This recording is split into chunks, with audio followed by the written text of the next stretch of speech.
Hi everybody, welcome to the InterChat with me, Rita. InterChat being interview/chat because I'm not that professional. So today I've got Hardeep on, who is the owner of gaysikh.com, which is a blog about homosexuality within Sikhism. Hi Hardeep.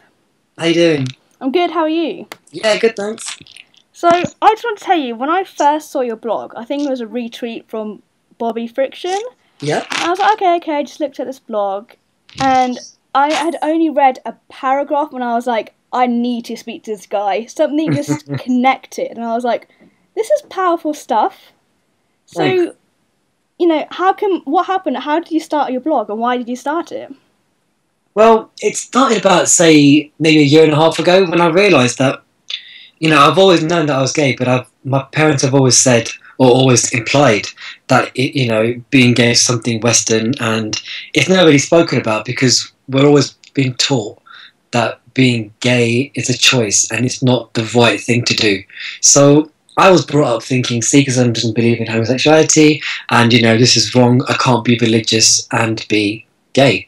But that's when I started to read up about my own religion, and as I began to read more and more, it became quite apparent to me that what was intended for Sikhs to abide by and what we're doing today are two very, very different things. And in my interpretation, Sikhism does accept homosexuality without any problems whatsoever. Mm-hmm. And so what I wanted to do was kind of document my progress. Like, I'm not an expert in Sikhism at all, but what I've learned and what I've read, I've asked around, and I wrote it all down in the hope that one day, if somebody else is in my own situation, they wouldn't need to, ask around or research all over again. They can just go straight to my site. It tells you everything that I think is right and wrong. Mm-hmm. Before I started my site, there was nothing at all about being gay and Sikh. There was quite a few message boards, and there's quite a lot of debate, but there wasn't actually any informative resources about, exactly what you can and can't do and what people's opinions are. So on my site, I've not only said what I think is my opinion, but I've also gone against what other people have been saying and quoted them and then responded back. So it's very much an open platform rather than one way. So people can see what other people do think and then what they can think from it. Yeah, I really, really like your honesty in that and saying that, I'm just learning and I'm still learning about this. And I think that's amazing because a lot of people who are religious, they just say, I have all the answers. Yeah, it happens a lot, right? Yeah. And we've always been told, go to the Gurdwara, sit down and listen. But we haven't been taught the language, and we haven't been told why we're listening or what we're listening for. So it's a very common practice, and it's not our parents' fault. They're doing their best, but I think you would need to learn yourself for it to be sinking in anyway. So it's very important to be transparent because if everything I wrote on the site was saying everyone's fine with being gay, everyone's fine with being Sikh, there's no problem whatsoever. It's a very fake environment. I think it's healthy for someone to research about this topic to know both sides of the argument. And sometimes my own opinions may not be right according to the scriptures. Sometimes they are, but it's all written there and everything's black and white, so you can see the to's and the fro's against the arguments. Yeah. So why do you think it's so unheard of? I mean, I was telling a couple of people that I was interviewing, and they were like, oh, because not many people have heard of a gay Sikh person. And I think you're the first one I'd met, so why is it? Why is it such a big unspoken thing? Well, so I'm a Londoner, and I wear a turban, so that's what Asian, gay, Sikh, and turban. Wear a turban. They're about four minorities in one. So you can imagine there's not a lot of us out there. But to be fair, when I do go to any gay events that are Asian style ones or any Western events, I've seen a few. I've 3, maybe up to about 6 or 7 that I know of and I speak to, and that's not by weeding them out. It's just by going to places where other gay guys go, and they are there. So I think the main problem is that they're not content with coming out, or they don't think it's possible to come out because there's a huge stigma attached to what a Sikh person should do. As soon as you see a guy wearing a turban, you automatically assume he's religious, and then you have the other prejudging conditions around him. He must be straight, he must have a wife soon and have 2 kids, he must drive this kind of car, and it's really crazy. So they probably haven't come across it, because if they have come across anyone who's gay, they're just not happy coming out about it, really. Yeah, I mean, I could agree with that. I was looking at your blog and reading through your comments, and it's quite nice. A lot of people have been quite positive about it. Yeah. And then one lady was saying she was 41 and she still hadn't told her parents. Yes, the lesbian. I remember that. Yeah. Wow. And she wanted to get a marriage of convenience because that was, in her opinion, the only way forward. And I was completely against that. I mean, why would you go in front of God and say, I'm going to marry this person just to please everyone else, and lie to everyone in the meantime, but use God as well? It makes no sense. You know, Sikhism is all about standing up for what you believe in and going against what is the expected norm. You know, Guru Nanak did it back in the day when he first started Sikhism, so why can't we do it now? Why can't we stand up and say, this is what we believe is right, rather than say, I'm going to listen to my parents because they know what's best for me.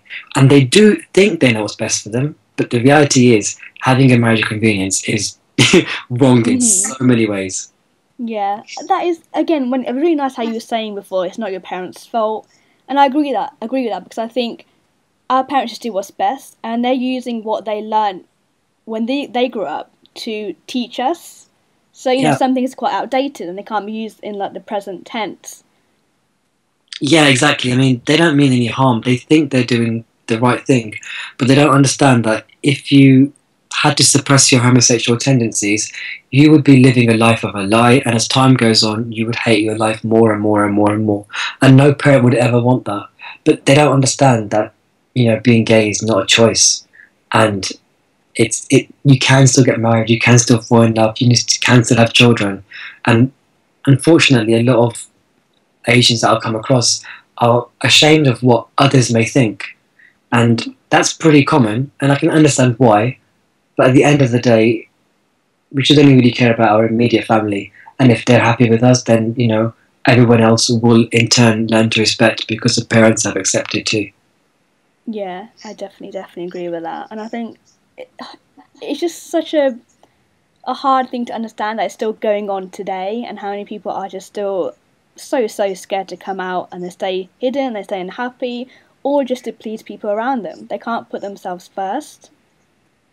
And it's important. I think being gay and Asian is not easy, but living in London, it's a blessing. Yeah. I mean, if I lived anywhere north of in the UK or a different country, it would be a lot more difficult. Here, there's so many connections. You meet people with your same background. You know, your worries are very easily settled once you've made a few friends, and you realise that, you know, there's a lot more to your personality than being gay. Being gay is just a sexual preference. You have so much more. You have hobbies, you know, interests, and you have your own personalities. Like, these things are way more important than your sexuality. That's just one part of you, and it shouldn't take over your whole life. And when you're in London, you realise that that's it. You know, there's so much more going on, that being gay or being straight is not really an issue. Yeah.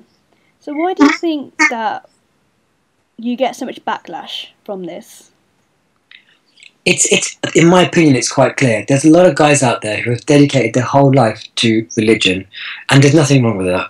But when somebody else comes along and contests what they believe, or makes a different interpretation of it, or takes the literal translation and say you can't be homophobic because of this saying, they immediately get protective and feel as if others are trying to pollute their religion, and then they begin to start fights and get aggressive.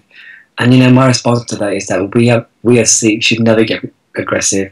We should always, you know, stand up for what we believe in, but not really go and start shouting at people, calling them names, demeaning them. That goes against treating everyone as equals.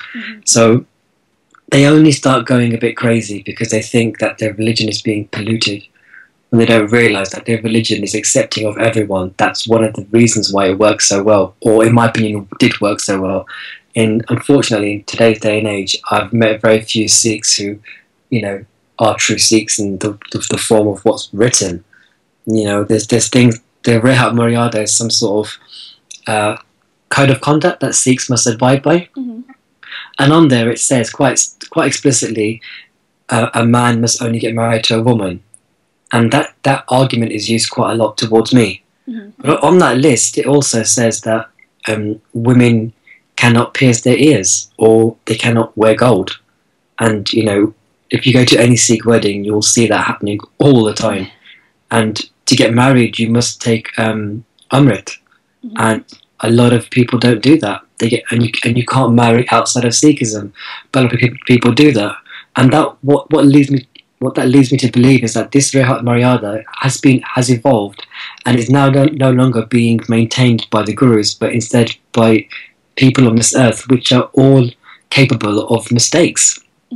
And so it has been changed once in the past when a lot of people didn't agree with something that was written, and so I don't see why it can't be changed again.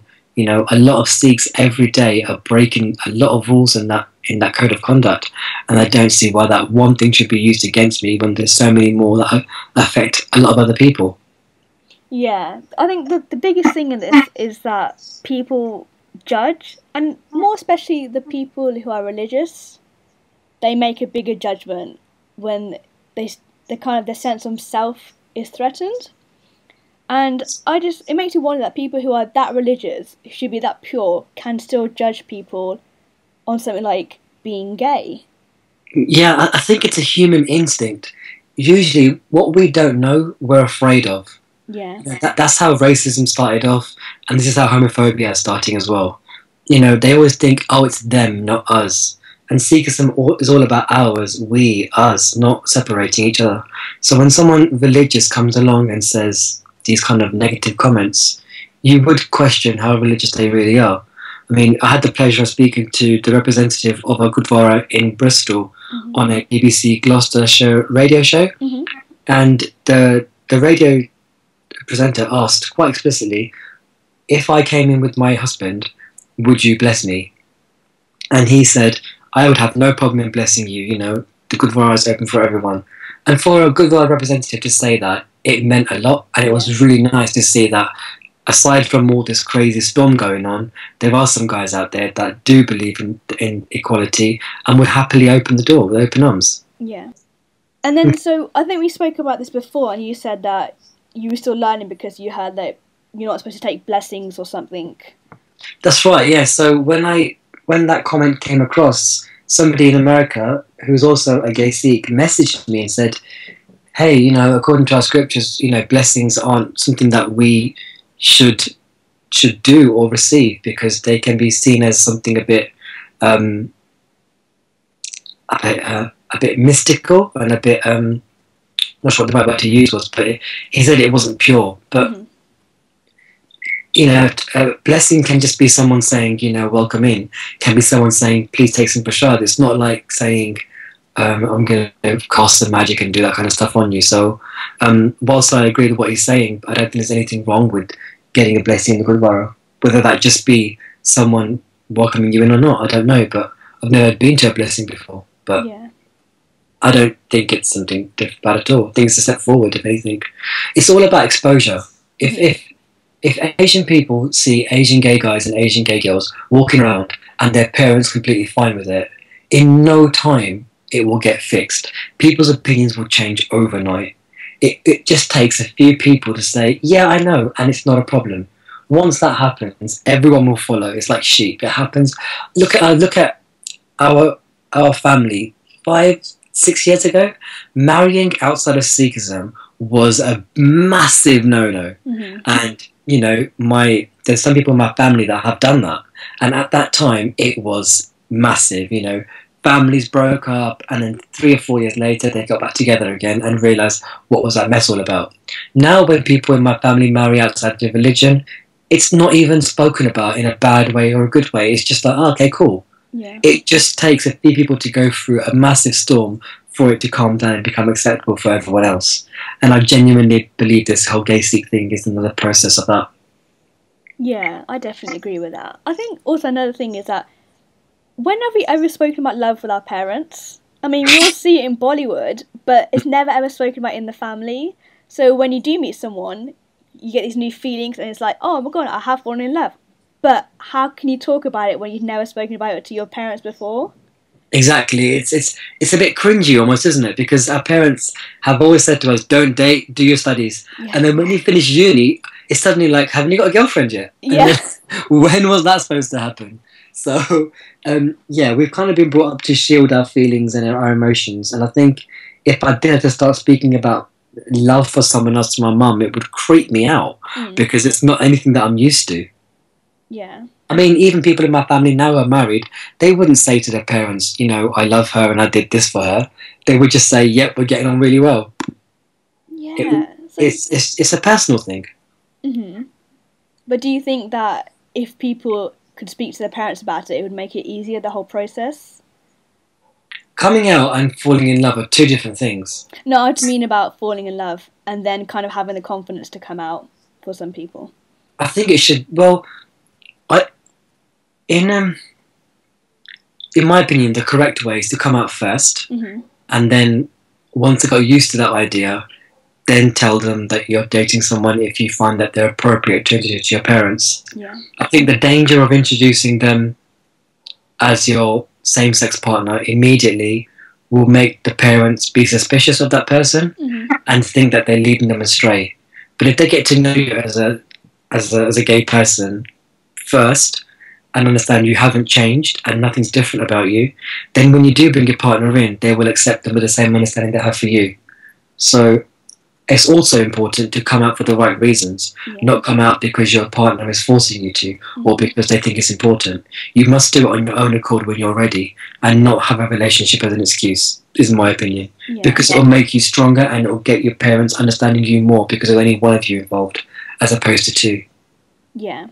So when did you feel like you were ready and when did you come out to your parents? If you don't mind talking about it. Yeah, I mean, I've blogged about it. It's like a 7-year-long process that involved with people calling my house, which wasn't very nice. But luckily, I was strong enough and I have a good circle of family and friends who all know about this, and they supported me through it. And, 2 years ago, I finally just thought, I don't want to live in this shadow and be like always bringing it up every 6 months or so, and then them saying, okay, we'll deal with it, and then just ignoring it. So I bit it in the bullet, and I bit the bullet and just told my mum, this is what I am, and this is not I'm not going to change. I've done it your way, and it hasn't worked. So basically, there is no other option left but to admit that this is not a choice and this is the way that I am. So by me doing that on my own accord, as in telling her and getting the meeting and deciding what to say, means so much more. And when my mum received it, she could see that it was difficult for me. And I could see it was difficult for her too. But I think that made us stronger because we were both in it together. So what advice would you give to some petrified teenager who's so scared to come out to their parents? Coming out is a very difficult thing to do. And it's always better to do it earlier rather than later. But, it can be difficult. And I know that everyone's going to say, you don't know my mum and dad. They're not going to like it, whatever. Personally, I did it a very different way, which some of my friends don't agree with, some of them do. I decided that I would tell my parents when I didn't need them financially or emotionally. Now that sounds really, really harsh, but I wanted to prepare for the worst, so that if I did tell them and they did disown me, at least I still did it and I would be able to survive. If before my only thing holding me back was saying I can't afford to live without their support, then I wasn't going to do it because I was sacrificing my whole life almost. But others would disagree and say, you should be true to yourself and tell your parents from the beginning because they know who you are, and then you will get stronger and you will survive and you'll be a fighter. So the only thing I can deduce from this is that it's not important when you come out, but it's important that you come out and you come out for yourself. And it helped for me to know more about my religion, and it helped for me to have some friends in my situation who have got married, who have got partners, who are out and who are not out. And when you listen to their stories and you hear what happens, there's the same theme that happens. They come out, there's a huge turmoil, a bit later, everyone's back to normal again. Like, you have to go through that rough period because they don't understand. But they are your parents and they will love you. They won't disown you. They won't kick you out. They know you very, very well. They will see the fear in your eyes if you're scared of telling them, and they will understand it's a big deal for you. They may not understand it and they may not accept it, but they will understand that it's very, very difficult for you. So I would say come out sooner rather than later, but don't feel pressured if you don't think it's right. But make sure you do it, and make sure you take some steps, be by way of asking other people, researching online, learning more about your religion. All these things will help you understand that it is okay to be gay and Sikh, and you can portray that to your parents. You know, if you feel that it's better to test the waters with a member of family first, go ahead, speak to your cousins, see what they think, and then it's always nice to get a second point of view. Yep. Definitely. It's not easy, and there's no right solution. So some people may disagree with me. I know my best friend will, but it works for you. What works for you works for you. The important thing is that you come up and that's it, and you do it for yourself. Yeah, no, I completely agree with that, and I can't resonate because I've never been in your position before. Yeah. But from what I'm hearing, I think that being true to yourself is key. You've hit it perfectly there. It is, because you're coming out to be happier, and if you're not true to yourself, you're not going to be happy. And happiness is the one thing that we all want, but can never seem to find. So it's really important you do it for your own self. So have you found that learning and almost like relearning Sikhism has helped you throughout this whole process? Definitely. I mean, when I first looked into Sikhism, I didn't realise that meditation was such an integral part of it. I always thought it was some sort of hocus pocus thing, but as time's gone on and I've learned more about it, I've really understood the benefits of meditation. It helps you be nicer to others. It makes your day at work easier. It gives you so much more energy, helps you focus, and that's essential for just everyday life skills. It's also given me the confidence to speak to other people because, you know, I wear a turban and I go out to gay clubs sometimes, and people sometimes say to me, "What are you doing in here with that on your head?" And that happens so much. But it was before I used to get defensive and think, you know, it's my religion, leave me alone. But now I can sort of like brush it off because they're just curious and give them a much more informed answer. And I've made a lot of friends that way because the end of the day is that they're not judging, they're just curious. And I'm educating, and it's fun. And you can learn more about other religions, and it gives you a lot more credibility when you speak to others as well. They give you a lot more respect. So from work to social to personal life, learning more about my own religion has really helped me secure my understanding of the religion, and also that I know that I belong within this religion.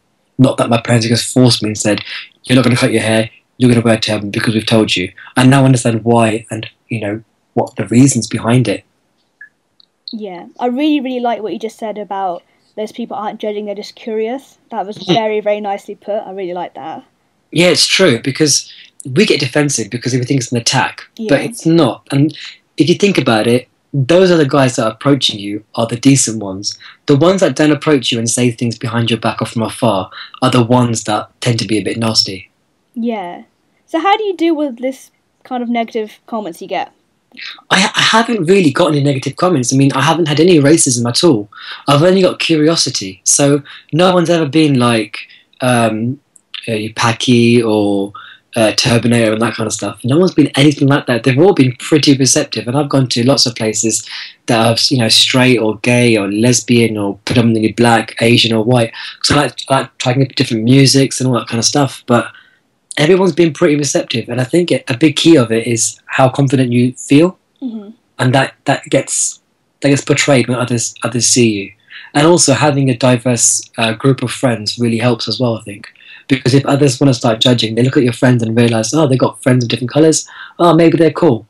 So I've never had any negative comments. I've just had people curious about what it is, and what, you know, most people don't even know what a Sikh is, which is crazy, but if you think about it, it's not really taught in schools, so...